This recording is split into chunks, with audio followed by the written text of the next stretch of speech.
안녕하십니까. 세븐텔 아카데미 차상희 간사라고 합니다. 만나뵙게 돼서 반갑습니다. 네, 오늘 참석해주신 모든 분들께 진심으로 감사드립니다. 잘 아시겠지만 오늘의 주제는 공공신학입니다. 공공신학과 한국 사회에 대해서 세븐길 플러스에서도 책을 발간하셨는데요. 현재 장로회 신학대학교 교수 그리고 도시공동체연구소 소장으로 계신 손석한 교수님 모시고 강의를 시작하겠습니다. 힘찬 박수로 맞이해 주시기 바랍니다.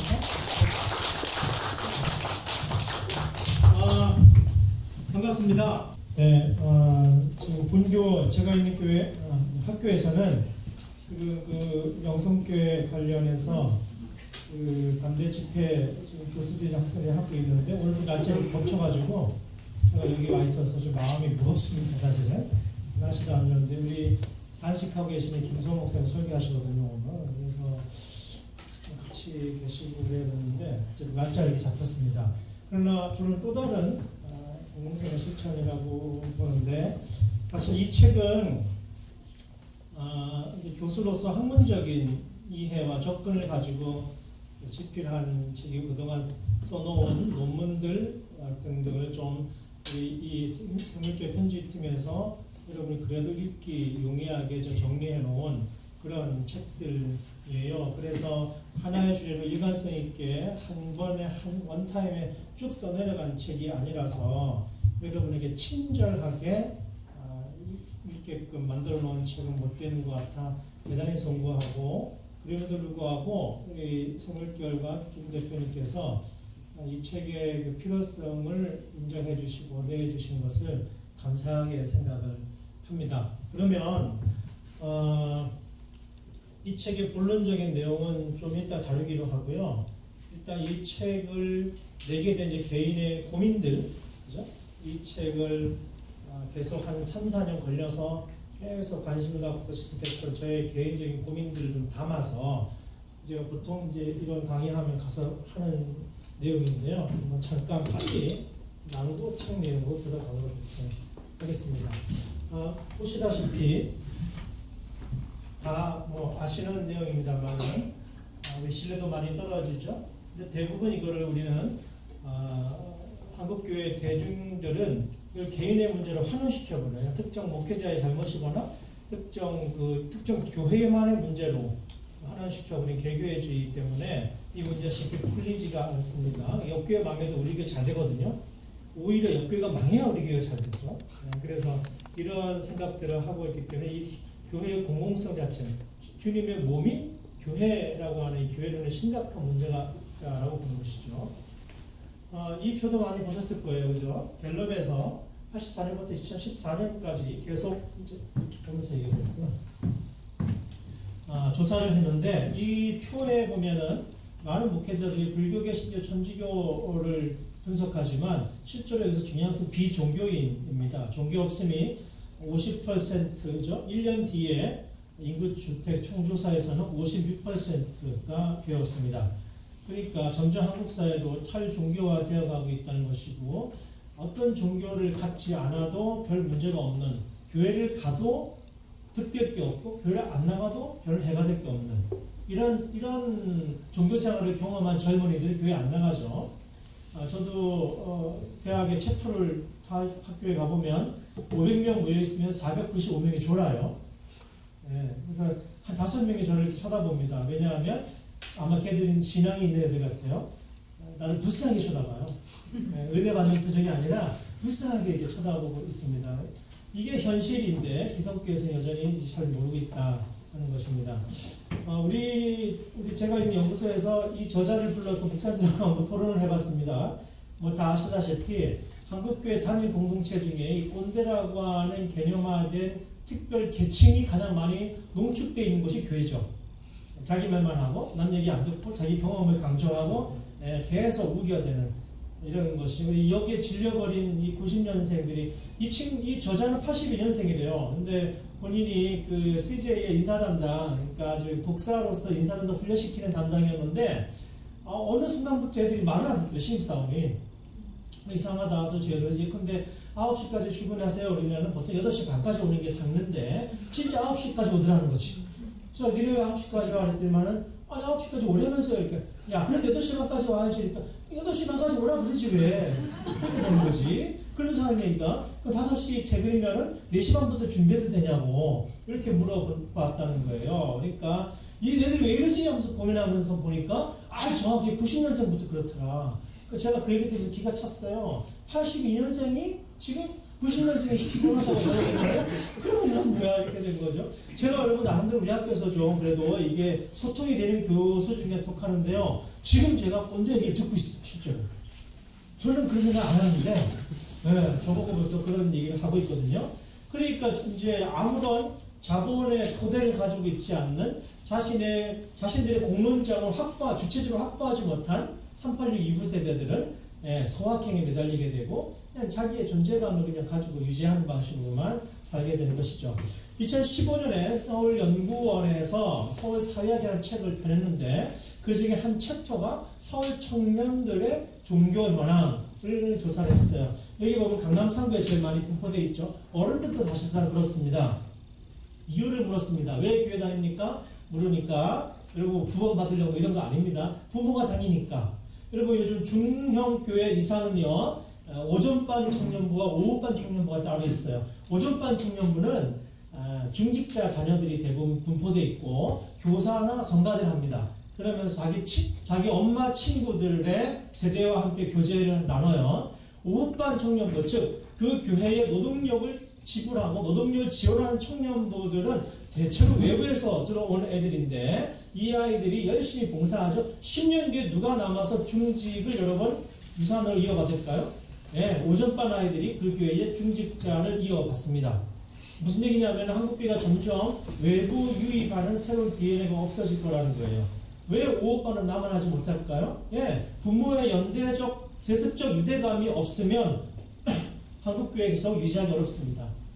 그 얘기는 자 그럼 왜 강남에 집중되어 있을까요? 부모로부터 더 물려받을 게 많은 청년들이 여기 강남 3구의 청년들이겠죠. 그렇기 때문에 더 강력한 유대감을 발휘하게 되는 것이죠. 아마 여기 중형교회 이상 한번 들어가서 살펴보세요. 오전반, 오후반 청년부는 한국교회 대체적인 현상입니다. 저도 사실 오후반 출신이었어요. 그러면 이제 동정교배 현상이 일어납니다. 동정교배 현상이 일어나면은 한국교회 역동은 현저히 떨어지게 되어 있습니다. 그래서 이 연구 보고서에 따르면은 종교도 경제 상황과 맞물려 돌아간다. 이 결론을 내렸어요. 치욕적인 거죠. 자, 국립에서 조사했습니다. 서울시 학력별 종교인구, 소득별 종교인구, 직업 분류별 종교인구, 개신교가 탑이에요. 돈 많이 버는 사람, 많이 배운 사람, 높은 사람. 아니나 다를까 지금 매스컴에 나오는 사고 치는 사람들의 대부분이 기독교인이라는 걸 우리가 알 수가 있죠. 어제 구속된 윤중천 씨, 그죠? 김학이랑 같이 이렇게 하고 별 희한한 짓들을 하는 그 사람 교회 다니는 사람, 그 사람 취재하려면 기자들이 교회 가서 대기한다 그러잖아요. 그런 사람들이 심지어는 누굽니까? 최순실 권사님이었다고 그러잖아요. 진짜인지 아닌지 모르겠는데 그런 사람들이 얼마든지 위디스크 양회장인지 얼마든지 교회 다닐 수 있는 한국교회 구조고 잘 나가는 사람, 영향력 있는 사람, 힘 있는 사람이 지배적으로 차지하는 선택하는 종류가 개신교가 됐다. 생각해보면 우리가 3.1운동 100주년을 얘기하는데 100년 전에 나라 잃었을 때 선교사들을 통해서 나라 잃은 백성들의 소망을 줬고 전쟁통에 부와 과부들 먹이고 입혔고 사과운동 한다고 저 자식들 다 시골에 놔두고 올라와서 미싱 10시간씩 돌리며 수고해서 여공들 누가 품에 안고 울었습니까? 천막치고 기도했어요. 이 개신교였거든요. 그렇게 해서 복 주셨다고 저는 봐요. 그런데 지금 기독교 2000년 역사상 중산층을 대변할 때 교회가 타락하지 않은 적이 없었습니다. 그럼 등산층 못 나오게 해야 되느냐? 그렇지 않죠. 성경에서 말씀하시잖아요. 마음이 가난한 자 또는 가난한 자 그 심정이 없으면 하나님 나라 소유를 가질 수가 없어요. 그래서 부자가 못 들어간다, 들어가기 어렵다고 말씀하신 이유가 이 마음이 가난해지지가 않아요. 인간이 그래요. 원래 인간이. 우리가 그 형성을 회복해야 되는데 한국교회 모든 문제의 근원은 바로 거기에 있습니다. 이 물질에 지배받는 하나님의 통치를 받는 게 아니라 물질에 지배받는 그 물질의 지배가 어떻게 되느냐? 종교가 사적이 되고 개인화돼요. 하나님의 통치를 받으면 어떻게 되느냐? 교회가 공공화가 돼요. 신앙이 공공성을 띠게 되는 거죠. 그 얘기를 하려고 하는 거예요. 스카이캐슬 저는 20부작 한 번도 빼놓지 않고 열청 본방사수를 했는데 우리 가족들하고 저는 20부작 중에 가장 하이라이트는 단 5초에 불과하다라고 믿는데 이것도 인물 관계대로 설명을 해야죠. 이제 4월 19일부터는 왕자의 게임이 시작하잖아요. 오늘 저는 이제 7부 시리즈 7을 인물 관계대로 다 보고 왔어요. 이제 시리즈 8을 보려면 경건하게 또 미리 다 준비를 해야 되기 때문에 얘 엄마가 윤 여사고 얘 딸이 이제 전교 1등하는 게 이름이 뭐죠? 예서였죠. 그래갖고 이 가게를 중심으로 다 벌어진 일이에요, 그죠? 그래서 요 가족주의, 지네 가족만 되면 된다는 거죠. 근데 요거를 이렇게 지금 이런 압력을 가하는 가장 정점이 윤 여사가 있어요. 그 윤 여사가 그 남편도 의사였고 이 사람 자기 아들을 병원장으로 만들려고 그러고 뭐 이런 구도인데 이 윤 여사님이 자기 친구들하고 함께 차 마시면서 대화하는 장면이 5초 정도 나오는데 그때 이 친구들이 윤 여사를 뭐라고 호명하느냐? 권사님. 이 권사님은 그 친구들 집사 이렇게 호명한 한 5초 정도 나오는데 전 20부작 전체를 압도하는 결정적 장면이다. 대부분 분명히 대형교회 권사님이었을 거예요. 이분은. 저는 확신합니다. I'm sure. 100%. 이게 이제 우리 한국교회가 이 작가가 어떤 종교적 상상력을 발휘했는지 모르겠지만 매우 적절한 비유가 아니었던가. 나 이렇게 생각하고 이거야말로 한국교회 오늘을 잘 보여준다. 이분은 우리나라의 여성 팬이 제일 많대요. 전 세계에서. 정말 보통이 아닌 보통이죠. 이 사람이 한국에 왔을 때 제가 물었습니다. 인생에 있어서 제일 중요한 게 뭐냐? 첫째, 아트. 두 번째, 러브. 아트 앤 러브래요. 근데 이 아트 앤 러브는 인간이 왜 살아가는지에 대한 의미를 부여하기 때문에 그렇다는 겁니다. 그러면 이 의미를 부여하는 기관이 누구냐? 바로 교회와 학교라는 거예요. 근대에서는. 근데 지금 자본에 의해서 전부 다 잠식돼서 교회와 학교가 이 기능을 제대로 발휘하지 못하고 있다. 그래서 본인이 만든 게 아트 앤 러브예요. 스쿨 오브 아트예요. 이태원에 지점이 와 있죠. 교보문고에 가면 여기 텍스트북이 다 나와 있는데 뭐 부부의 삶, 뭐 돈은 어떻게 쓸 것인가, 인생의 의미란 무엇인가. 미적분이 우리의 삶을 윤택하는 게 아니라 그건 아인슈타인 같은 애들 한 명 있으면 돼요. 우리의 인생의 의미를 학교에서 가르쳐주라고 만들어놨더니만은 돈벌이를 하고 있다 이렇게 하는 거고. 종교가 없으면 인간에게 공동체도 없고 용서도 없고 사랑도 없다는 거예요. 이 사람은. 그래서 종교가 절대 필요한데 오늘 성직자들 때문에 종교가 망가지고 있다. 그럼 성직자가 없는 종교를 만들어야 되는데 그러려면 신이 없어야 된다. 신이 없어도 얼마든지 종교를 할 수가 있다. 그래서 만든 게 종교예요. 경전도 있어요. 사람들은. 뭐 간디, 아브라함 링컨 이런 사람들 쭉 말 모아가지고 매우 리저너블 하지 않습니까?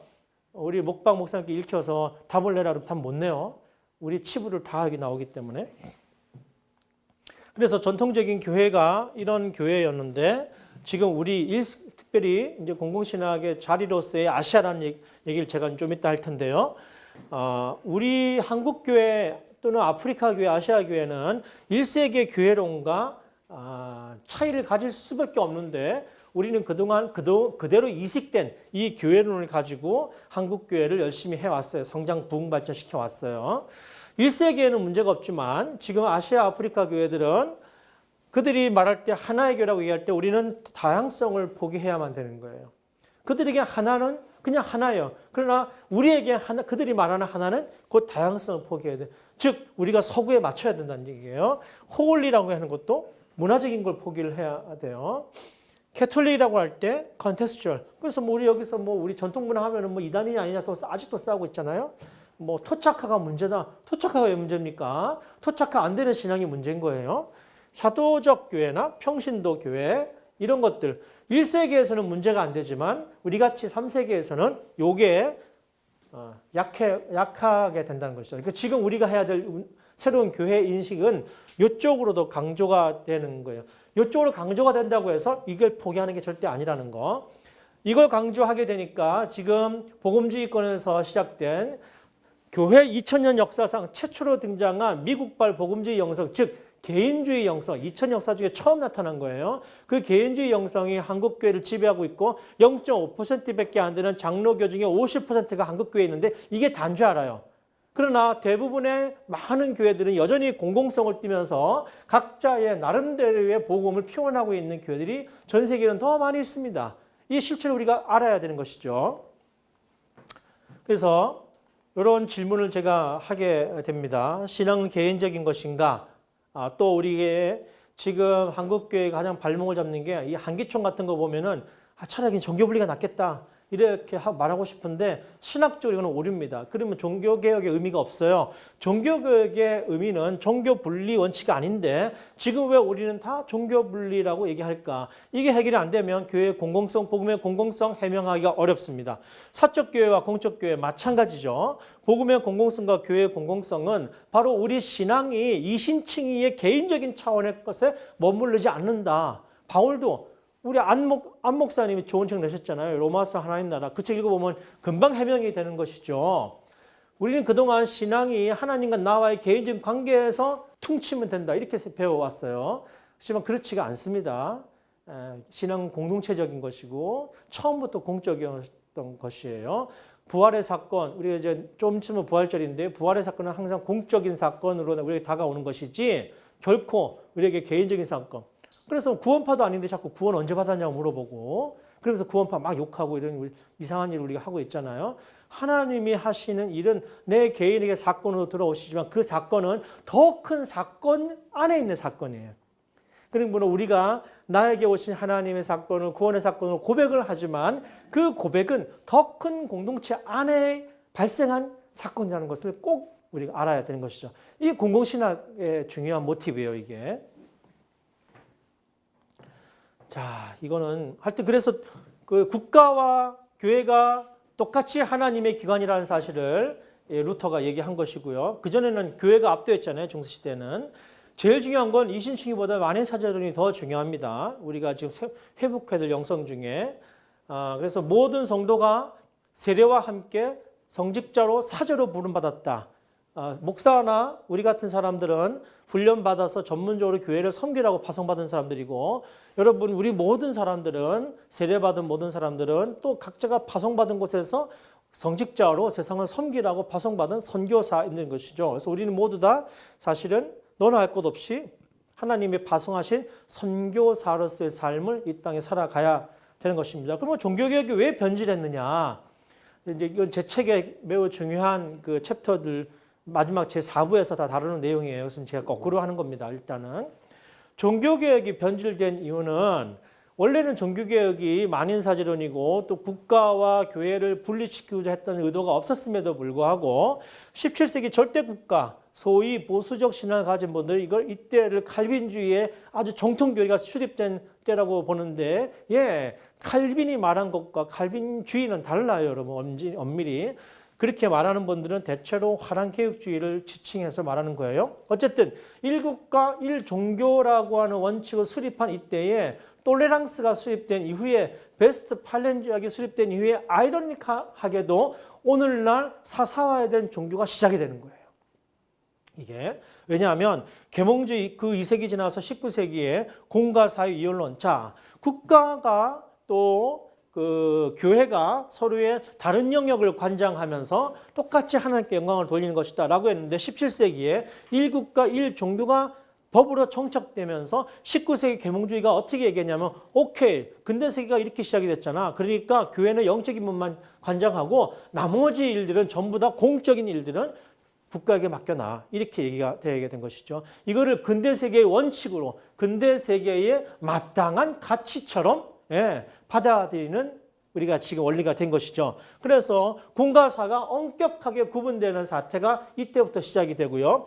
이것을 그대로 신앙적인 그 적용을 갖고 있다가 박해받은 사람들이 또 신대륙에 가잖아요. 특별히 아메리카 대륙에 간 이 청교도 신앙이라는 게 열정이 있고 그 순수함을 지키려고 했음에도 불구하고 여러분 아무리 신앙의 사건도 하나님이 그때 쓰시는 거예요. 그때 쓰시는데 그 명함은 반드시 있습니다. 그래서 우리가 지혜로운 사람은 성령께서 우리에게 무슨 분별함을 주시냐면은 하나님이 쓰셨던 것도 촛대를 옮기셔서 오늘 우리 시대에 또 다른 방식으로 쓰기 원하신다면 우리가 빨리 순종을 해야 되는데 인간이 아둔해서 자기가 하던 것들을 절대적으로 강조하는 버릇이 있거든요. 마찬가지로 이 청교도 신앙이 거의 갔는데 그들은 국가 종교를 선택하지 않았어요. 박해받아서 왔으니까. 그래서 국가의 보호로부터 벗어난 종교가 선택한 것은 교파주의였습니다. 교단주의. 이들이 공적인 영역에 개입할 수 없었기 때문에 이때 이 사람들은 선교의 열정, 영원 구원의 열정으로 아주 집중하게 됩니다. 그 여파로 아펜젤러와 언더우드 우리나라에 왔던 것이죠. 그러니까 아주 복음주의적인 개인주의 영성적인 선교 열정 DNA를 가지고 있는 장로교가 우리나라에 지금 들어와 있는 거예요.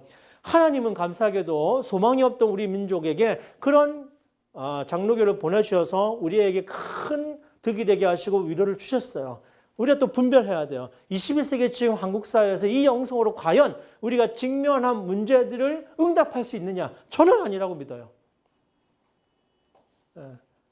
절대적 진리를 말씀드리는 게 아니에요. 복음의 얼굴은 하나님 말씀의 표현은 매우 다양합니다. 그 다양함에 대해서 우리가 빨리빨리 대응 못하는 이유가 뭔지 아세요? 신학적 능력이 없어서 그런 겁니다.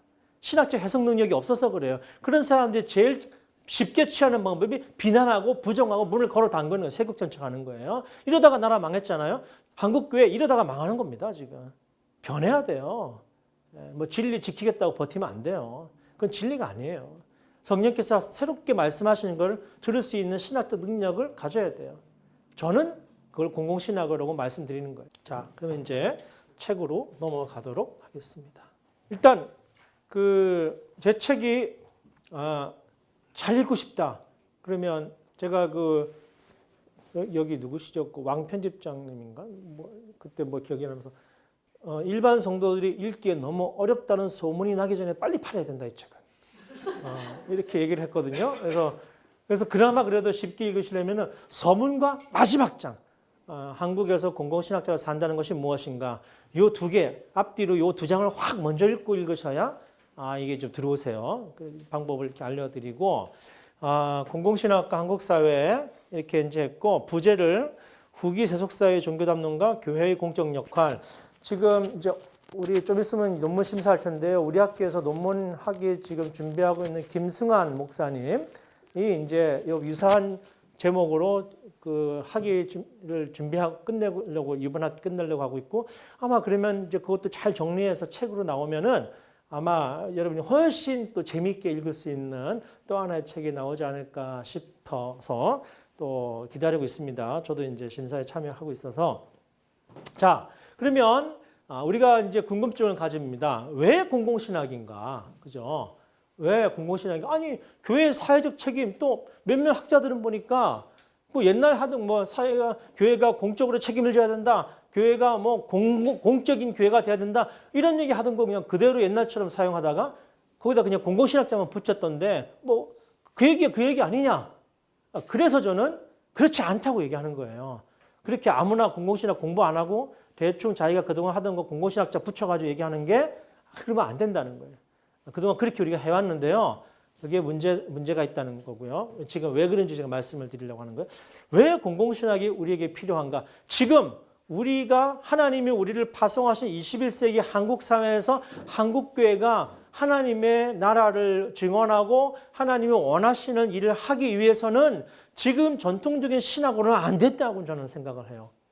예. 이미 서구에서는 포스트 크리스텐덤 논의도 있었고요. 포스트 컬러니즘 논의도 있었는데 그런 복잡한 신학 체계를 다 집어치우고서라도 지금 한국교회가 갖고 있는 그 신앙 고백, 그 전통적인 신앙만 가지고는 지금 우리에게 밀려 들어오는 이 현대사회의 문제들에게 적절하게 절대적이거나 완전히 옳은이라는 표현 제가 안 씁니다. 적절한, proper. 제가 이제 리버 전공자라 the fittest, 가장 적절한 응답을 하기가 어렵다는 거예요. 신앙이 좋을수록 완벽한 답, 절대적인 답을 마치 있는 것처럼 말씀하시고 하면 여러분 아까 그걸 뭐라 그랬어요 제가? 그걸 꼰대라고 그러는 거예요. 그렇게 안 말하면 신앙이 약해지시는 것 같고 그렇게 안 말하면 뭔가 허전한 것처럼 느끼실 수도 있는데요. 그렇지 않습니다. 오히려 그게 우리의 발목을 잡거나 그게 우리 진리 증언을 가로막는 경우가 더 많아요. 그러니까 그래서 공공신학은 어떻게 그럼 다른가?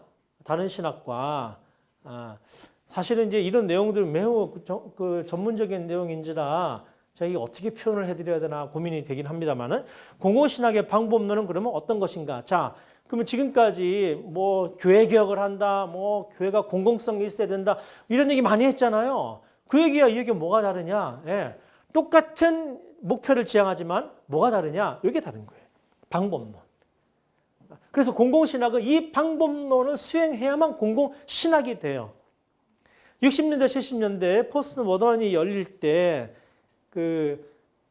서구 백인 남성 기독교 이걸 근대의 4대 주체라고 우리가 얘기하는데 여기서 소외된 서구 비서구인들, 아시아인들, 백인들과 소외된 유색인종들, 남성에게 소외된 여성들, 기독교에서 소외된 타 종교인들이 포스트 모던을 맞이하면서 너희들의 진리가 누구의 진리냐 묻기 시작했어요. 근대의 진리는 진리가 무엇이냐 물었다고 한다면 포스트 모던의 질문은 진리가 무엇이냐가 아니라 그게 누구의 진리냐를 묻기 시작한 거죠. 그래서 4대 주체로부터 소외된 자들이 주체로 나서기 시작했는데 그것이 여성 신학이니 흑인 신학이니 이런 거였단 말이에요. 핵심이 뭐냐 하면은 이제는 여성의 눈으로 흑인의 눈으로 우리나라 같은 민중신학의 눈으로 민중의 눈으로 성서를 다시 보는 것이 필요하다. 즉 성서 읽기 방법론이 달라져야 된다 이렇게 보는 거예요. 똑같은 방식으로 오늘날 이 공공성의 문제를 다루기 위해서 우리를 하나님이 파송하신 이 컨텍스트가 우리를 새로운 방법론을 요청하고 있다. 왜? 전통적인 신학으로 제대로 응답하기가 어렵기 때문에 그렇다는 거예요. 그래 우리에게 그러나 마지막으로 한국적 공공신학. 저는 이 공공신학을 하고 이것을 목사님께 설명하니까 잘 이게 하기 어려워서 이제 한 2, 3년 지난 다음에 미셔널 처치 무브먼트 또는 미션 쉐이프드 처치 선교적 교회, 선교형 교회를 같이 연구해서 이거를 이제 함께 두 트랙으로 하나가고 있는데 마찬가지로 다 미국이나 연구소 들어온 거잖아요. 이것도 마찬가지입니다. 항상 한국교회 어려움은 윌러 크릭 때도 그렇고 세들백도 그랬고 지금 뭐 시티스니 뭐 리디머 처치 똑같은 양상인데 한국적 컨텍스트로 어플리케이션이 안 되는 거예요. 왜? 신학적인 해석 능력이 없어요. 그렇게 되면 툴로 이벤트로 프로그램으로밖에 안 되는 거예요. 그러면 어떻게 되느냐? 대형교회가 제일 잘해요. 항상 그런 좋은 어젠다들이 한국교회에 들어오면 대형교회가 주도하는 프로그램으로 바람으로 전락하게 되어 있습니다. 왜 그렇습니까? 신학적인 능력, 신학적 해석 능력. 무슨 해석 능력입니까? 한국화하는, 한국적으로 어플리케이션하는 그분들이 와서 우리가 신학적인 방법론은 배울 수 있지만 실천은 뭐가 다릅니까? 그분들은 지금 남북 평화 프로세스 몰라요. 우리가 이 남북 분단 때문에 얼마나 고통받는지를 모릅니다. 우리 사회의 갈등 구조가 어떻게 첨예화되는지 모릅니다. 우리나라의 민주화 과정이 어떻게 전개됐는지를 모릅니다. 그 컨테스트, 즉 우리를 하나님이 보내주신 이 한국적 컨테스트를 모르는 분들이 어떻게 이 얘기를 우리에게 해줄 수 있겠습니까? 그죠? 그 신학적 모티브를 우리가 도움받고 공부를 할 수 있지만 우리에게 주어진 사명은 한국적 공공신학, 한국적 선교적 교회를 구체적으로 신학적으로 해명해내고 실천하는 일인 것이죠. 근데 여기에 힘을 안 써요. 맨날 수입하대만 쓰고요. 이걸 해명해내야 되고 이걸 해야만 실제로 우리에게 매우 중요한 능력이 생기는 거고 다음 세대에게 우리에게 큰 영향력을 발휘하게 될 것이라고 믿습니다. 자, 그러면 공공신학이란 무엇인가 구체적으로 보시면 이게 이제 서문에 나오는 지문들을 제가 그대로 옮겨 놓은 거예요.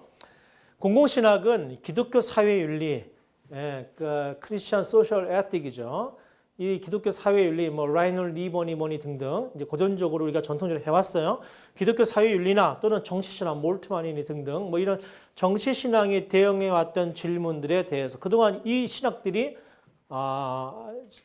진보적이거나 개혁적인 크리스천 그룹들을 대표해서 얘기를 해왔단 말이죠.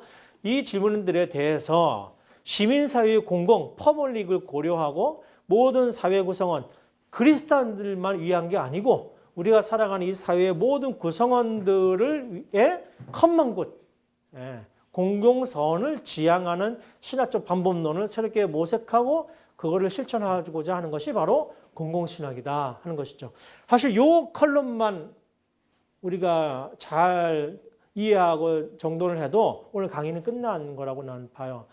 이게 어떤 의미가 있냐면은 그동안 우리가 해온 신학적 방법론에 있어서 큰 방법론적 차이를 보이고 있는 것이죠. 그래서 잘 모르겠는데 왜 모르냐면은 그렇게 안 하면서도 마치 그렇게 하는 것처럼 하는 거예요. 그래서 교회 개혁이 지금 실패하고 있습니다. 소수 무리의 외침으로 지금 멈춰져 있어요. 우리가 직면하고 있는 지금 많은 교회 개혁 과제들을 보십시오. 그다음에 작년에 종교개혁 500주년을 우리가 했지만 교회 내적 종교개혁 행사로 머물러 버리고 말았지 않습니까? 종교개혁의 영어명은요, The Reformation이죠. Religious Reformation이거나 Spiritual Reformation이 절대 아닙니다. 그 당시에 종교를 바꾼다고 하는 것은 정치, 경제, 사회 모든 분야를 다 바꾼다는 의미를 가지고 있었어요. 그래서 The Reformation이에요. 종교개혁 500주년을 기념하는 우리의 정당한 태도는 한국 사회를 향한 한국 교회의 새로운 비전을 선포하는 거였지 교회 내적 과제에 매몰돼서 우리끼리 다투는 게 아니었어요. 그러나 그렇게 돼버리고 말았죠. 왜냐하면 개혁을 하겠다는 자도 그렇고 개혁을 당하는 자들도 그렇고 모든 언어 구조나 신학적 체계가 이런 체계가 아니라 교회 신학들, 고백 신학에 머물러 있기 때문에 그렇습니다. 시간이 갈수록 교회 개혁 당사자와 주체자와 당하는 사람 모두 다 이제 일정 부분 자신들의 역동력을 자신들의 그룹 안에 한정시키는 방식으로 운동력을 확장시킬 수 없게 될 것입니다. 왜냐하면 더 이상 그런 방식으로 또는 그런 노력으로 교회를 바꾸거나 새롭게 할 수 있지 않기 때문에 그렇습니다. 촛불 집회 있을 때 제가 얘기했던 것은 제발 범대위에 같이 참여해서 이야기해라. 제발 기독교인들이 따로 모여서 집회하고 이런 거 하지 마라. 자꾸 우리의 그랜말을 우리 안으로 묵지 말아라. 여기도 아니고 저기도 아니라고 말하는 하나님 나라의 임재를 예루살렘도 아니고 사마리아도 아니라고 하는 임재를 자꾸 우리 안에 독점적 공간과 독점적 시간에 특정화해서 하나님 나라를 국한시키지 말아라. 우리를 파송한 이 세계의 그 언어로 변화시켜서 말할 수 없다면 이제는 그런 게 작동되지 않을 거예요. 그래서 여전히 명성교회, 여전히 사랑교회가 존속 가능한 겁니다, 여러분. 그러니까 이거는 누구에 대한 비스나 비판을 하고자 하는 것이 아니고 지금 우리 한국교회에 근원적인 문제가 있는데도 불구하고 이거 건드리지 않고 한국교회를 바꾸겠다는 사람도 그렇고 한국교회를 바꾸지 않겠다고 버티는 사람도 사실은 서로 적대적인 관계를 유지하지만 똑같은 언어 게임, 똑같은 랭귀지를 갖고 있기 때문에 이게 실질적으로 일어나지 못하는 거예요. 두 번째, 신학 공동체가 직면한 사회문화적 상황에 개입하되 교회의 주체적 역할을 주장하기보다는 신학의 자리, 이게 제일 중요합니다. 공공신학에서는 신학의 자리를 시민사회의 협력과 참여의 테이블에 위치시킴으로써 다양한 대화의 통로를 확보하고자 한다는 것이죠. 자, 공공신학의 자리는 어디냐면은 원탁이에요. 라운드 테이블이에요. 시민사회지. 그러나 지금까지의 신학의 자리는 교회였다는 것이죠.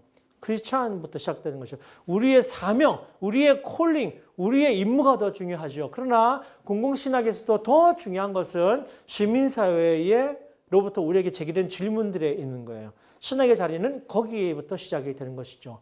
얼핏 보면 같은 것 같지만 현격한 차이가 있습니다. 신학의 용어가 다르고 랭귀지가 다르고 그래머가 다를 수밖에 없는 거죠.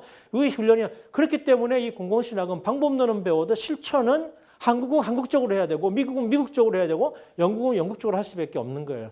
근데 문제는 한국교회가 한국적으로 할 능력이 없어요. 맨날 미국 거 영국 거 갖다 쓰는 거란 말이죠. 잘 배우고 잘 소화해서 우리 거를 실천하려면은 우리 거를 할 수 있는 능력이 필요하다는 것이죠. 세 번째, 안타까운 것은 한국교회 내부의 개혁 과제에 몰입하느라, 좀 전에 말씀드린 그런 겁니다. 몰입하느라 사회적인 문제들을 다루는 공론장에 참여하는 시도가 부족했다는 것이죠.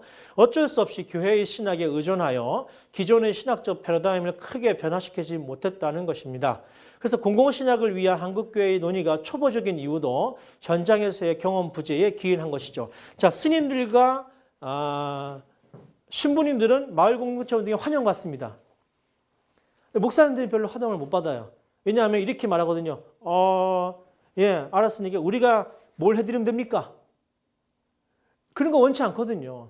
그 원오브 댐으로 라운드 테이블에 앉아서 똑같은 마을의 한 일원으로서 함께 대화하는 걸 원하는데 우리 교회는 그렇게 오리엔테이션이 되어 있지 않아요. 어떤 식으로 하든 간에 끌고 들어오려고 하는 거죠.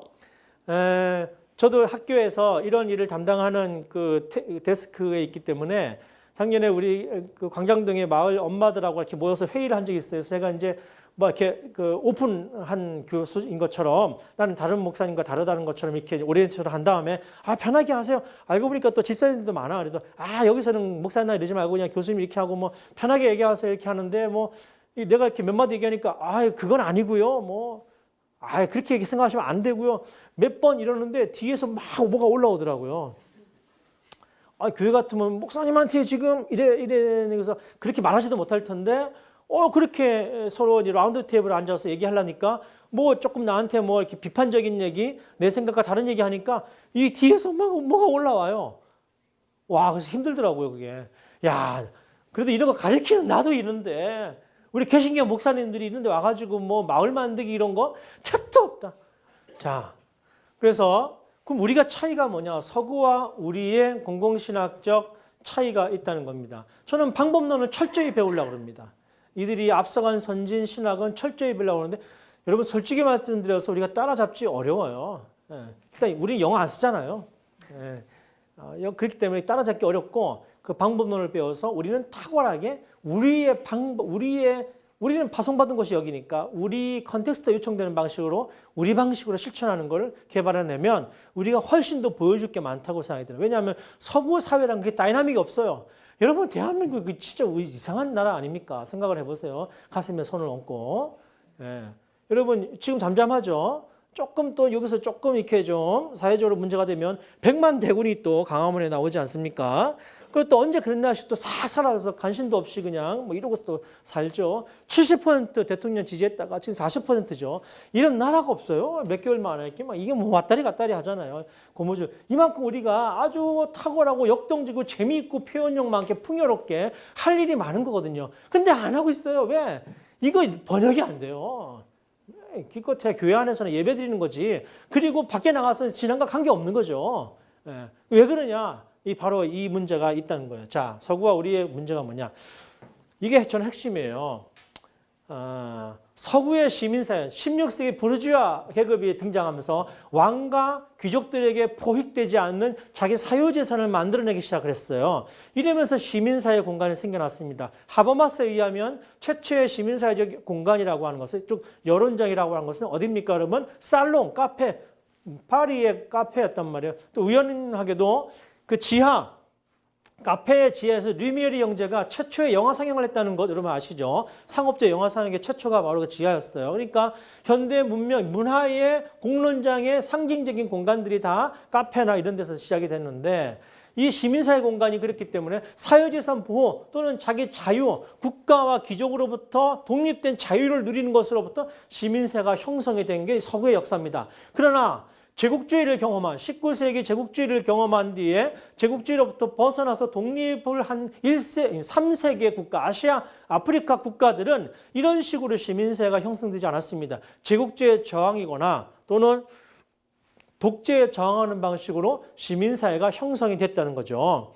그렇기 때문에 서구의 시민사회의 문법하고 우리나라 같은 아시아 국가의 문법은 현저히 랭귀지가 다릅니다. 어떻게 다르냐? 우리는 공공성이 훨씬 강하게 요청이 돼요. 뭘 해도 공공성. 이게 정당한 부에 대해서 우리는 삐딱하게 보는 성향이 있지 않습니까? 그래서 문제다 이렇게 말씀하시는 분들 계신데 문제는 문제지만 우리 시민사회 형성이 그래서 그래요. 힘에 대한 강력한 절대적 힘에 대한 저항으로부터 우리는 생겨났기 때문에 독재에 싸웠고 제국주의에 싸우는 방식으로 시민사회가 형성이 되었기 때문에 만약에 우리 한국교회가 오늘날 21세기의 한국 사회에 보냄받았다고 고백을 한다면 바로 이 한국 사회에 요청되는 공공성과 정의 어젠다에 긴밀하게 세심하게 친밀하게 응답하지 않으면 절대 선교 불가합니다. 절대 불가능해요. 이걸 몰라요. 기독교 지금 기성세대가 꼰대라서. 이거 알면 여러분 한국 사회에서 가장 강력한 잠재력의 에너지를 갖고 있는 데가 교회입니다. 이거 세상이 다 알아요. 정부도 알고 셰우씨도 알아요. 이걸 랭귀지 번역이 안 되는 거예요. 우리가 왜 보수라고 욕을 먹는지 아십니까? 제가 장로님들 만나면 말씀드려요. 30년 동안 교회 정체성 지키겠다고 버텼는데 우리가 우루 가가지고 우파가 된 게 아니에요. 그냥 버텼는데 0.2 이동해서 우리가 우파가 됐어요. 그러면 우리가 조금만 좌로 움직이면 그나마 중도파니까 안심하고 움직이셔서 다음 세대와 대화를 하시라고 말씀을 드려요.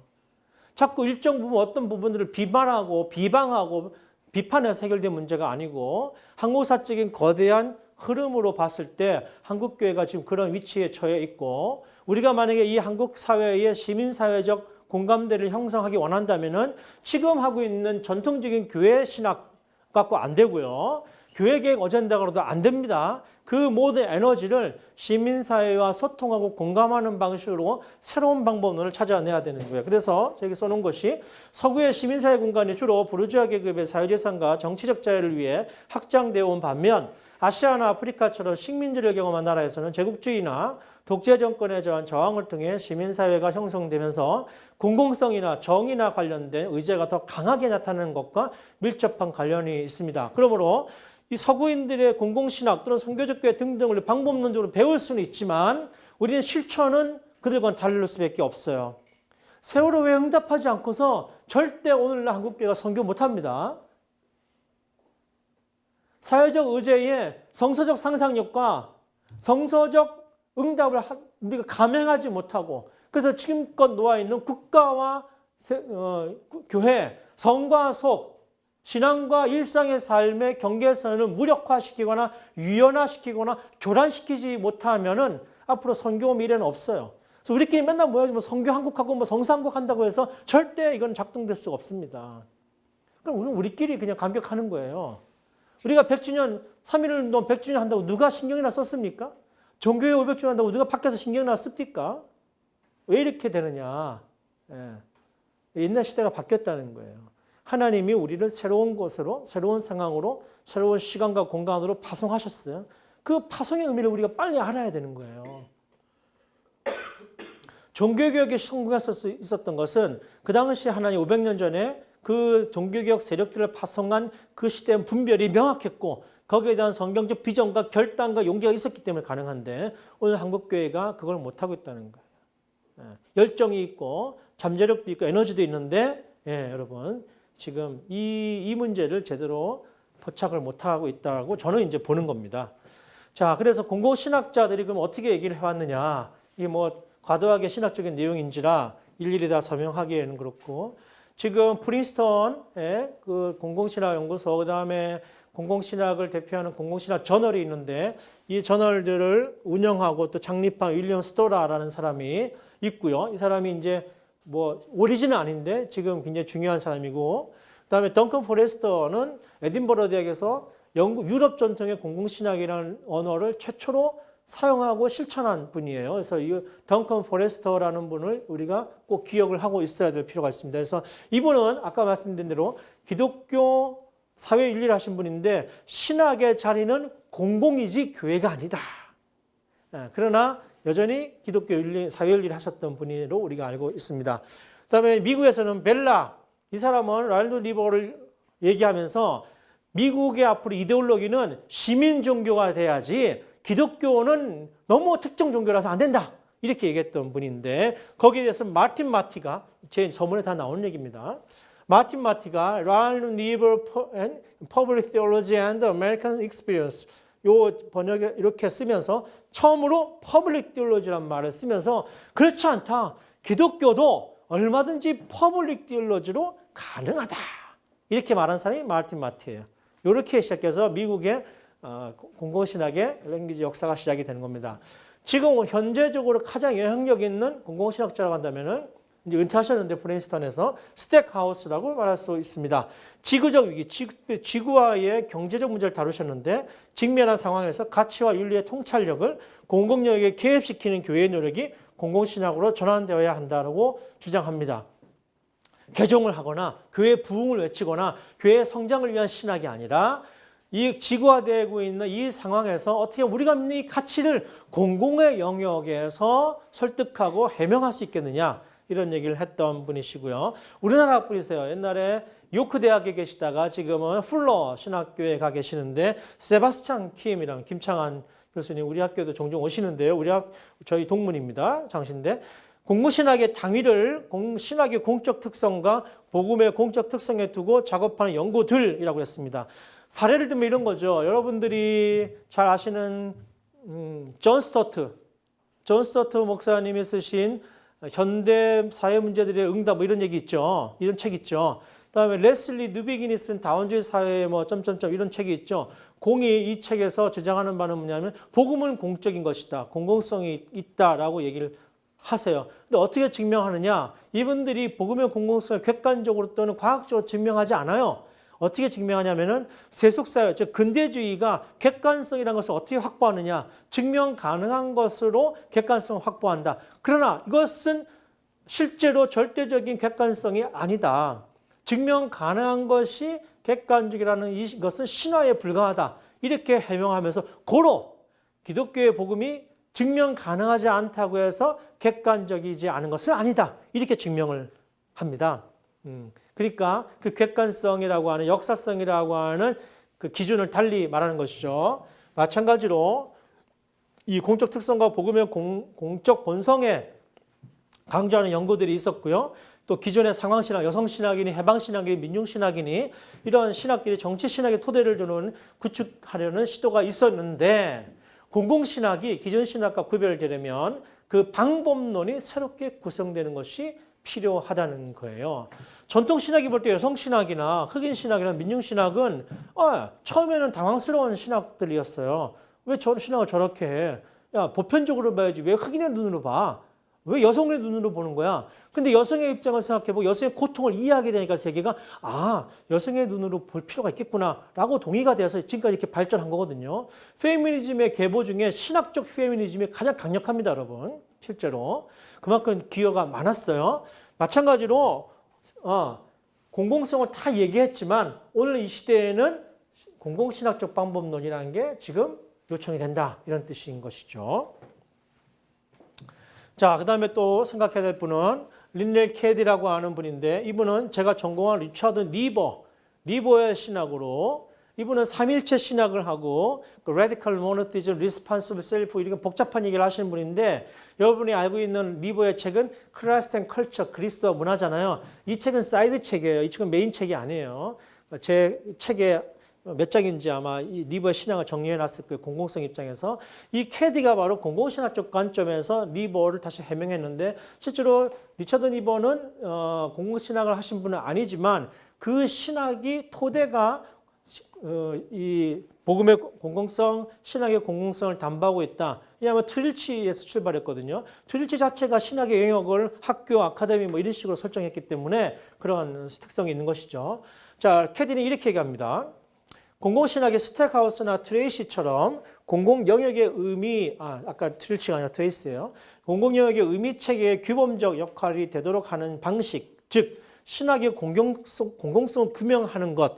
이제 지금까지 이렇게 해왔죠, 우리가. 이렇게 한다면 오히려 공공신학이 성찰이 기독교 지네들끼리 이미 다 마시간 애들끼리 지네끼리 모여가지고 우리가 중요해, 여전히 중요해. 우리는 유형성이 있어. 이렇게 말하는 편협한 것으로 치부될 수도 있고 또 아까 말씀드린 벨라나 마티처럼 이 시민사회 담론에 대해서 막 또 얘기하면은 거꾸로 기독교적 정체성에 근거한 메시지 영향력은 약화될 이 이중적 딜레마에 우리가 놓여 있다. 고로 이 니버가 얘기하는 그런 삼일체적 관점에서 이 공공신학적 토대를 놓을 필요가 있다. 이렇게 제안을 하고 있는 것이고 저한테 그렇지는 남아프리카 공화국 케이프타운 대학에 있는 보네포 전문가인데 이분도 인종 갈등의 현장이 이 갈등 구조를 어떻게 공적으로 좀 해명하고 해법을 만들 수 있을 것인가를 얘기하다가 퍼블릭 디올로지를 한 분이고 중요한 분이에요. 저는 개인적으로 아주 주목하고 있는 학자 중에 한 사람이 이 하롤드 브라이든버그예요. 이 사람은 공공신학의 특징을 아까 방법론이 중요하다고 했잖아요. 이 방법론을 아주 구체적으로 제시한 사람입니다. Constructive Method라고 그래요. 우리나라 말로 하면 구성적 방법이다. 신학자들이 일방적으로 얘기하거나 목사님들이 일방적으로 얘기하는 메시지나 방법론으로 구성되는 신학이 아니고 구성적 방법, 담론적 방법이라고 그래요. 디스코스라고 그래요. 담론적 방법으로 하는데 공공신학을 구성하는 과정 자체가 사회적으로 상호작용적이며 그러니까 어떤 답을 도출해내고 어떤 솔루션을 만들어내는 데 있어서 우리가 원전 문제를 어떻게 해결했습니까? 우리 사회에서 여러분. 공청회하고 사회적 합의를 거치는 과정을 겪어서 우리가 몇 건 했잖아요. 우리 사회가. 그게 신학의 어젠다만 아니라 지금 전 세계 시민사회가 가장 선호하고 만들어낸 방법이 바로 그런 방법론이에요. 그러므로 신학도 이하처럼 우리 신학 자체가 사회적으로 상호작용적이며 또한 그것은 신앙 공동체 안팎 모두를 향한 담론, 디스코스의 과정이다. 그래서 우리가 얘기하는 이 신학적 그 대화에 비기독교인, 타 종교인 등등이 개입할 수 있는 여지를 열어놔야 된다. 그러면 여러분이 금방 질문이 떠들 거예요. 그럼 복음이 이게 뭐 너무 이게 약해지는 거 아니야? 뭐 이거 뭐 짬뽕 되는 거 아니야? 정체성이 좀 약해지는 거 아니야? 이렇게 여러분 생각하실 수 있는데 그게 바로 근대적 데카르티안 불안이라는 데카르트적 불안이라는 것이죠. 우리가 주체가 되지 않으면 누군가를 객체로 만들어버리지 않고서는 누군가를 타자로 설정하지 않고서는 모든 인식체계가 무력화되는 것 같이 느껴지게끔 만드는 근대적 지식체계 우리가 너무 강하게 매여 있기 때문에 이런 방식으로 했을 때 우리가 마치 해체되는 양. 근데 여러분 생각해 보십시오. 데리다든 푸코든 다 포스트 모던 사상가들은 뭘 요청했습니까? 네, 우리가 지금까지 익숙했던 진리체계는 해체시켜서 다시 구성하는 방식을 찾았단 말이죠. 똑같은 거예요. 그렇게 우리가 해체주의로 가지는 않지만은 우리는 오히려 성경의 진리, 성경의 말씀을 오늘의 언어로 번역해내기 위해서 이런 과정을 밟을 필요가 있다. 이렇게 얘기하는 것이죠. 이제는 신학자들이 신학교 안에서 연구해서 되는 게 아니다 하는 말이에요. 목사님들이 설교하기 위해서 그냥 말씀 보고 이렇게 해서만 해결될 수 있는 일이 아니라는 것이죠. 세상을 그렇게 모르는데 세상에서 그렇게 찌들어있는 사람들에게 설계한다는 게 이게 좀 이상하잖아요. 옛날에 중세는 가능했고 종교개혁 때는 가능했어요. 그게 사회가 그렇게 복잡하지 않으니까요. 얼마든지 사회로부터 벗어나서 교회당에 와서 아무 생각 없이 앉아있을 수 있었지만 지금은요. 교회당에 앉아있어서도 계속 머리가 돌아가요. 여러분. 딴 생각하면서. 그런 사회를 살아가는데 우리가 새로운 방식으로 이제는 메시지도 말씀도 신학도 구성할 필요가 있다. 그래서 이 사람이 브라인덴버그가 이렇게 얘기합니다. Confessional Theology와 Public Theology 차이를 얘기하는 거예요. 이게 전통적인 지금까지 해온 신학 방법론이고 이게 Public Theology인데 세 가지로 얘기합니다. 그 차이를. 고백신학과는 달리 명시적으로 비기독교적 자료, 오케이. 기독교 전통에 속하지 않았지만 기독교적 통찰에 연결될 수 있는 자원, 리소스, 오케이. 머티리얼, 리소스, 오케이. 사용한다는 점에서 다르고 첫 번째 이 다르고 두 번째 공공신학자들은 사회의 다양한 요소, 제도, 상호작용을 다루며 요 두 번째가 차이예요. 전통적인 신학자들의 대표적인 신학자가 누구겠습니까? 여러분? 아는 분 얘기해 보세요. 제일 센 사람. 전통적인 신학자 중에. 벌써 중세 얘기를 하면 어떻게 해. 지금 우리가 근대를 지금 맞짱 뜨려고 하는 건데 근대를 극복하려고 하는 거예요. 지금. 제일 센 신학자. 바르트예요. 이게 무슨 얘기냐. 바르트 신학으로는 더 이상 안 된다는 뜻이에요. 조금 전문적으로 얘기하면. 예. 근데 뭐 지금 한국교회는 바르트조차도 지금 이단이잖아요. 이단. 그죠? 그러니까 갈 길이 멀죠. 이게 참 안타까운데. 세 번째. 종교적 신념과 실천 사이에서 공적인 사안을 평가하고 해석한다는 점이 전통적인 신학과 다르다. 이 세 가지가 다릅니다. 끝으로 교회 안팎의 모든 이들을 설득하고 이게 세 번째예요. 이해시키기 위한 가이드나 해석을 제공하자 한다는 점에서 다르다. 공공신학의 대상은 비기독교인들, 시민사회도 포함이 된다는 거예요. 그러자니 교인들이 알아듣는, 신학자들만 알아듣는 용어로 얘기하면 되겠습니까? 안 되겠습니까? 안 되죠. 예. 오케이. 자, 그래서 그러면 공공신학의 자리를 두 가지로 잡습니다. 공공, 퍼블릭이죠. 두 번째는 후기, 세속사회. 이 두 가지로 저는 설정을 했어요. 아마 1부 2장에 가면 주제들이라고 해서 세분화되어 있는데 김창한 아까 말씀드린 그 김창한 우리 세바스찬 킴 교수님과 KT 데이 두 사람이 공저한 책이 컴패니언이 나왔어요. 컴패니언 to Public Theology가 나왔는데 아주 뭐 잘 되어 있습니다. 이 책에서 뭐라 그러냐면은 공공신학의 담론적 수행, 아까 디스콜스, 예? 담론적 수행이라는 것은 디스콜스를 의미해요. constructive, 구성적 같은 얘기예요. 이 주장을 위해서 우선 퍼블릭에 대한 이해가 필요하다고 주장한다. 공공을 단일체 혹은 부정형, 무정형, 어떤 딱 답이 없다는 거예요. 무정형으로 인식하면 기독교 내부의 논의로 국한될 수밖에 없다는 사실을 지적하며 우리가 항상 교회 외부의 세계, 저 바깥의 세계를 그렇게 인식해 왔는데 그러면 이렇게 된다는 거예요. 공공신학은 공공영역의 본성에 대한 성찰과 우리가 참여해야 될 공공들을 명료하게 하는 작업이라고 보았습니다. 제 책에 이 공공이 뭐냐를 또 쭉 설명해 놓은 글이 있으니까 좀 참고를 하시고요. 따라서 공공신학은 학제 간, 인터디스플리너리 하는 거죠. 학제 간 또는 학문 간 협의와 대화를 통해서 진전시켜야 된다. 신학만 해서는 안 된다. 말씀 주일만 보고 은혜 받으면 안 된다. 큐티 이런 것만 해서는 안 된다. 신문 봐야지. 그렇죠? 이렇게 하면 또 너무 나가는데 큐티도 해야 되지만 이제는 큐티만으로 우리가 은혜 받고 좋은 그리스도인 되는 시대는 이제 끝난 거예요. 여러분. 공공신학은 학제 간 학문 간 협의, 그래서 좌우의 경계, 위아래의 경계를 넘어서 상호적인 논의를 구성하는 것입니다. 이런 점에서 전통적인 신학이 사회에 대하여 그래서 이렇게 바뀌어라, 이렇게 변혁해라, 저렇게 바뀌어라, 뭐가 틀렸다, 옳았다 이렇게 얘기했잖아요. 이것이 전통신학이라고 한다면은 공공신학은 in society, 사회의 대화가 아니라 사회 안에서 대화를 해야 된다고 얘기하는 것이죠. 이게 엄청난 큰 차이예요, 여러분. 우리는 그런 훈련이 안 돼 있어요. 목사님들, 신학자들이 사회 안에서 대화하는 훈련이 안 돼 있는 거예요.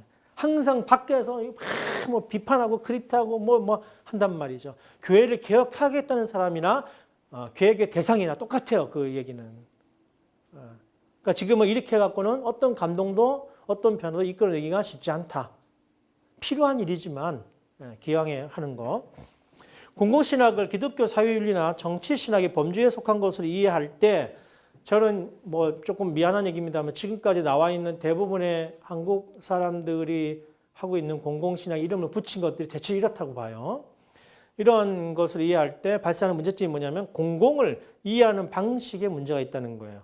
전통적인 신학적 범주에서는 공공은 신학 외부의 영역에 위치하는 것으로 설정이 됩니다. 그러나 공공신학은 공공을 신학의 대상으로 여기기보다는 신학의 신학이 발생하고 신학이 실천하고 신학이 응답하고 신학이 논의되어야 될 장이 교회가 아니라 공공의 영역이라고 설정을 하는 거예요. 그래서 공론장의 문법과 담론 형식에 대한 연구가 필수적인 것이죠. 이런 걸 하기 위해서는 시민사회에 어떻게 하나 돌아봐야 되고 지금 뭐 동성애가 왜 이렇게 난리지? 공론장에 참여하지 못하는데 우리가 외치는 어떤 진리도 not working, 작동하지 않는 거죠. 진리를 말하는 것보다 그 진리를 말하는 자리에 우리가 참여하는 게 지금은 더 중요한 어젠다가 됐다라는 말씀을 드리는 거예요. 그래서 뭐 막 외치긴 외치는데 왜 안 되냐? 바로 그 문제에 지금 우리가 함몰되어 있다는 것이죠. 자, 그러면 두 번째 장으로서의 그 주제로서의 우리 신학 그 포스트 세큘라 소사이어티 근대화 시작되면서 세큘라 사회 세속주의가 발전했다. 그러니까 세속화된다는 것은 근대화 된다는 것이고 근대화 된다고 해서 도시화 된다는 것이고 도시화 된다고 해서 산업화가 된다는 것이고 그 얘기는 종교는 찌그러져 가지고 개인의 영역에만 남아 있게 된다. 이게 이제 세속화 이론의 핵심이었어요. 피터 버거나 이런 사람들이. 그게 완전히 틀렸다는 게 지금 이제 증명되고 있다는 거예요. 오히려 지금 모든 세계의 공적 분쟁에는 배후에 다 교회가 있고 종교가 있고요. 9.11 이후에 그게 더 첨예화되고 있지 않습니까? 지금 유럽의 문제는 이슬람과 기독교의 문제예요. 자, 여러분 미국의 문제 보세요. 전부 종교적인 문제죠.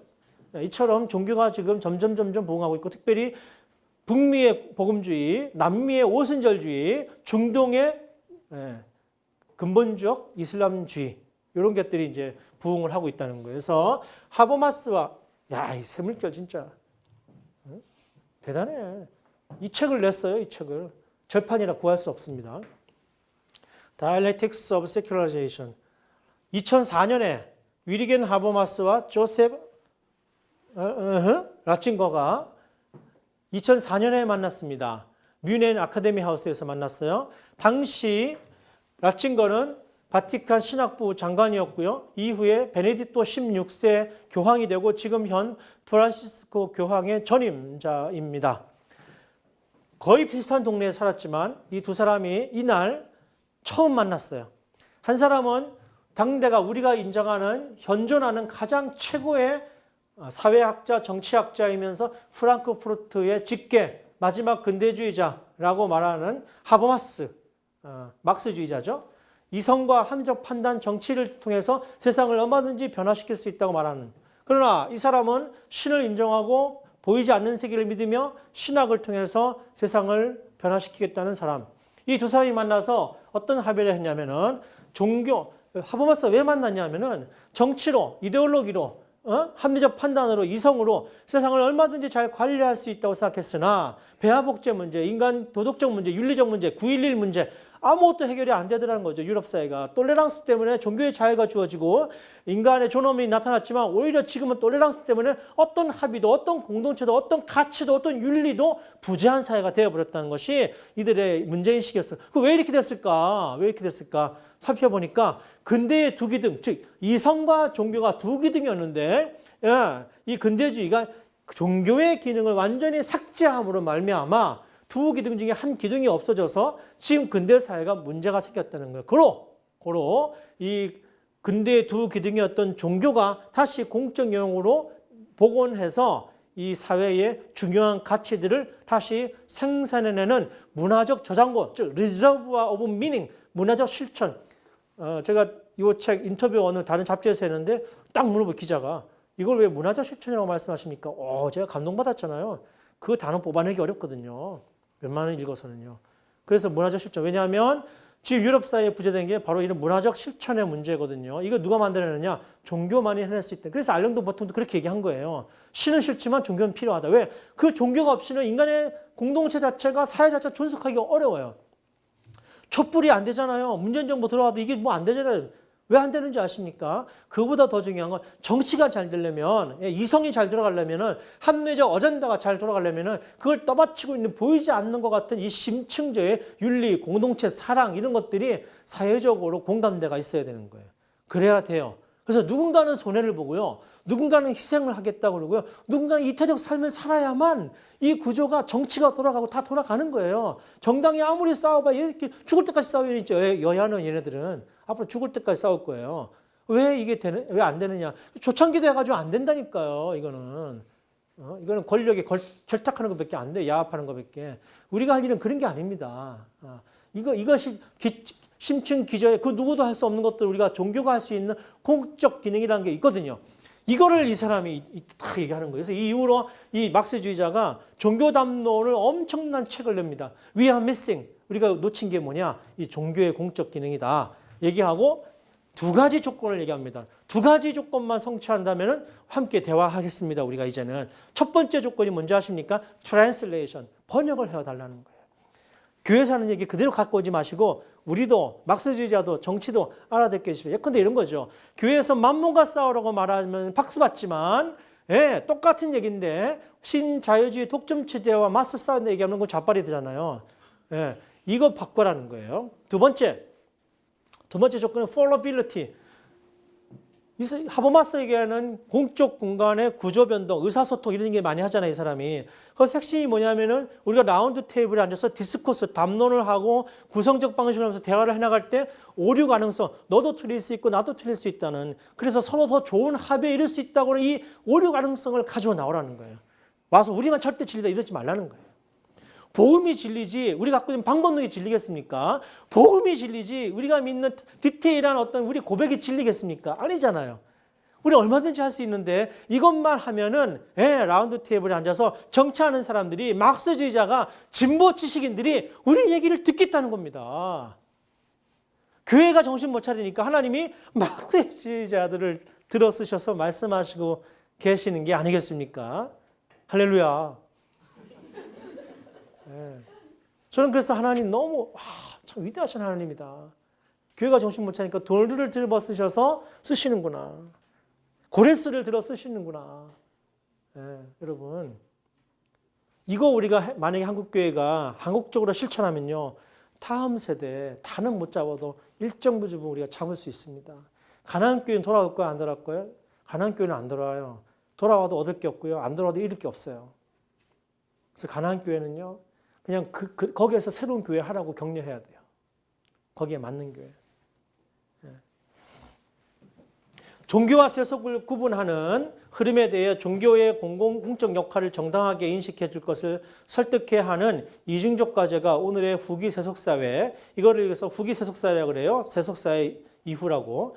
여기서 공동의 선, the common good, 교회만 좋은 게 아니라 교회 안팎에 우리 모두가 고린도전서 12장 7절에 보면은 왜 각자 은사가 다르고 왜 다르냐? 그것은 우리 모두의 유익을 위함이라 이렇게 되어 있는데 영어로 번역한 게 훨씬 더 듣기 좋아요.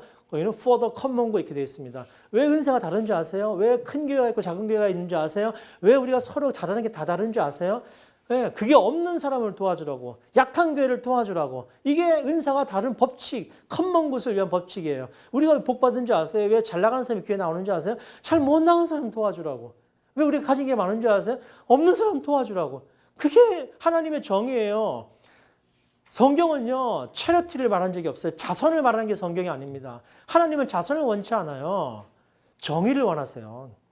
자선을 하면요, 그건 톡식 체리티, 독성 있는 체리티가 돼서 우리 베푸는 우리 스스로가 우리가 도왔다고 해서 우리가 자유하게 되고 우리를 위한 자선이 되고 도움 받는 사람은 계속 도움 받게 돼요. 그게 톡식 체리티라고 그래요. 체리티.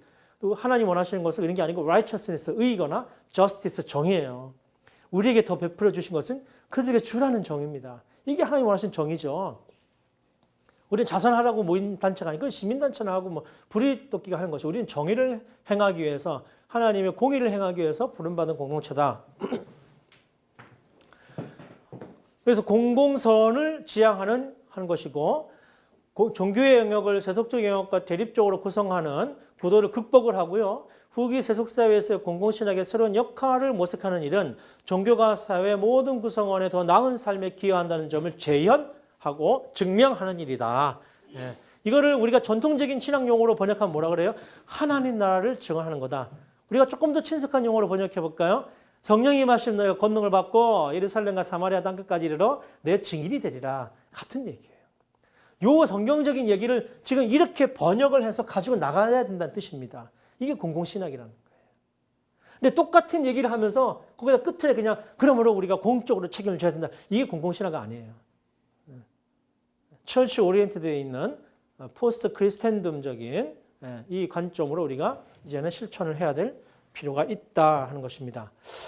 자, 지금부터는 1부부터 4부까지 쭉 다루려고 했으나 이미 시간이 많이 갔기 때문에 그랬다가는 오늘 밤을 새도 못하고 그거는 여러분 좀 살펴보시면 좋겠고 마무리를 하기 위해서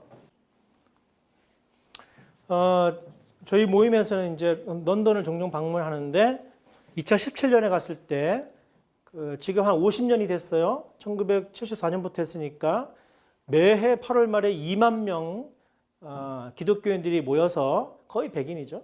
2만 명이 모여서 Faith Culture Justice라고 하는 주제를 가지고 50년 동안 그대로 천막 치고 3박 4일 동안 기독교 문화 축제를 여는데 거기에 핵심이 저스티스예요. 할아버지부터 유치원생이 다 모여요. 3박 4일 2만 명이 모여서 영국교회 죽었다고 누가 그럽니까? 우리는 뭐 쪽수 많으니까 우리는 살아있나요? 이들이 모여서 영국 사회의 정의로운 변화를 위해서 기도합니다. 중동 평화를 위해서 기도해요. 한반도의 평화를 위해서 기도합니다. 특별히 3년 전에 갔을 때는 텍스 저스티스, 영국의 조세 정의가 이루어지게 해달라고 기도했습니다. 이런 기도를 하면서 3만 명이, 2만 명이 모여가지고 3박 4일 동안 막 떼창을 하고 그래요. 우리가 한국 사회의 정의로운 한국 사회 구현을 위해서 장로님들과 청년들이 모여서 기도한 적이 있나요? 그것도 2만 명이. 이것과 구령의 영원 구원과 교회 부흥 발전 이것과 이 이격된 간격을 우리가 어떻게 메울 거냐는 거예요.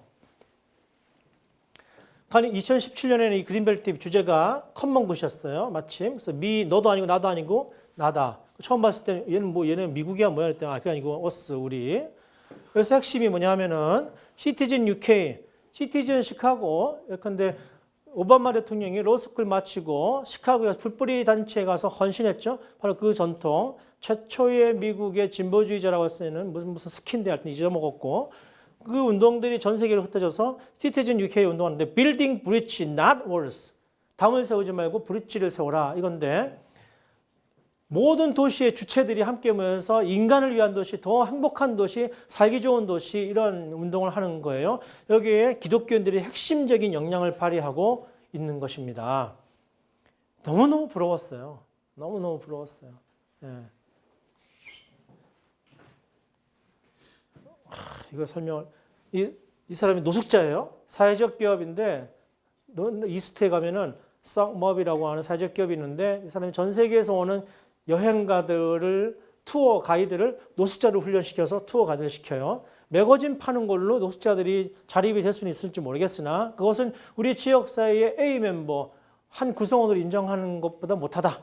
노숙자들도 노숙자이지만 우리 지역의 한 일원이다. 그들에게도 할 일을 주면 된다. 이렇게 해서 이렇게 하는 거 우리도 가서 맨날 갈 때마다 제가 투어를 받고요. 아까 말한 시티즌 UK 참여하는 기독교 단체 제일 중요한 단체고 그린벨트에 이 두 친구는 고등학교 때 와서 눈 맞아가지고 결혼했는데 애들 놓고 지금도 매년 온대요. 왜 오냐? 교회에서는 이 교회의 복음의 공공성을 가르쳐 줄 수가 없다. 아들끼리 모아놓고 왜 쓰레기 버리면 안 되고 왜 페트병 쓰면 안 되고 왜 자연을 보호해야 되는지를 계속 가르치는 3박 4일 동안 이 공공성을 알려주기 위해서 나는 매년 온다. 아 이거 너무 많아. 이게 아까 이게 그거예요. 하버마스 라친거. 예, 이거 아까 그 얘기고요. 예, 예, 이거 고린도전서 아까 그 얘기고요. 예. 이거 하나만. 워낙 우리 팀 켈러가 핫하니까 이것만 하고 마치겠습니다.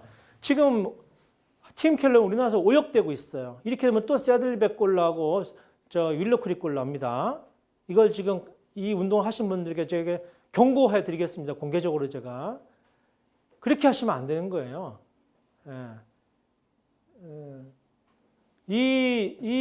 제가 벌써 10여 년 전에 여기 몇 번 방문했을 때 이분이 팀 켈러는 이미 Next Decade라고 하는 스테이트먼트를 발표하고 10년 뒤에 나는 65세 은퇴할 거고 그때는 어퍼, 미들, 다운으로 캠퍼스 3개를 나눠서 맨하탄을 섬길 것이다. 지금 그대로 하고 있는데 거기에 핵심이 뭐냐면은 호흡 포 뉴욕이라고 하는 이 교회가 만든 NGO 사역입니다. 이 NGO는 뭐라냐면은 맨하탄에 있는 수많은 NGO들을 리스트업을 해가지고 이렇게 가르치는 거죠. 교인들에게. 교회에 와서 예배드리고 흩어지고 교회 자꾸 오지 마라. 그 대신 너희 동네에 당신들 지역에 이런 단체들이 이런 일을 하고 있으니까 거기 가서 사역해라. 감동적이지 않습니까? 이거 10년 전부터 제가 열심히 얘기했어요. 우리 여기 큰 교회 가서 얘기하고 안 해요. 왜? 우리는 우리 깃발 내붙이고 우리 사진 찍어야 되고 우리 이름 내붙이기 때문에 이렇게 안 합니다. 이게 핵심이에요. 여기서 출발한 거예요. 이런 운동들에서 공공성이죠. 공적인 것이죠. 교회 지금은 이거를 교회 개척 운동으로 만들어놨는데 여러분 그렇지 않습니다. 더 핵심적인 것은 복음의 공공성, 교회의 공공성, 우리 삶의 공공성, 그리스도인들이 이 영역에서 시민사회에서 어떻게 이런 영성을 가지고 살아갈 것인가. 이게 되고 나서야 그게 되는 거예요. 근데 이게 지금 안 되고 있다. 자, 여기까지 하나만. 이거 해야 돼. Finding common good for the finding common ground for the common good.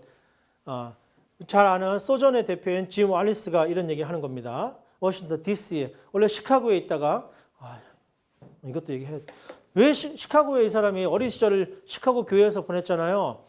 근데 백인 교회였어요. 근데 백인 교회에서 막 하다가 가난한 시카고 거기 이제 가난한 그때 흑인들이 많았으니까 시카고가 원래 가난한 사람들 백인 교회인데 막 돕고 그랬던 모양이었는데 이 짐 월레스가 의문이 든 거예요.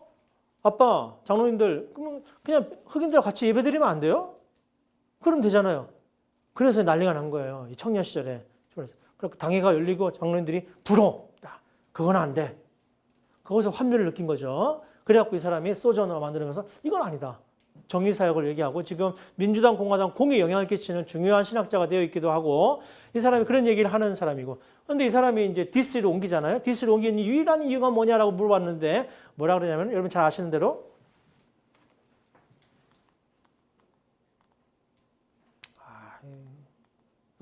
처치 오브 세이비어 교회 때문에 내가 글로 간다. 이렇게 얘기하려면 또 기니까 넘어가고 이 사람이 얘기했는데 이 얘기하려고 그랬습니다. 소저너를 연구하고 미국 복음주의 운동을 연구한 이 단체를 연구한 유일한 학자가 우리나라에 있는데 지금 명성교회 김하나 목사님이세요. 그러시면 안 되는 겁니다. 학자는 연구한 대로 살아야 돼요. 자기가 연구한 대로 살아가는 사람이 되어야 됩니다. 자, 여기까지 하겠습니다. 고맙습니다.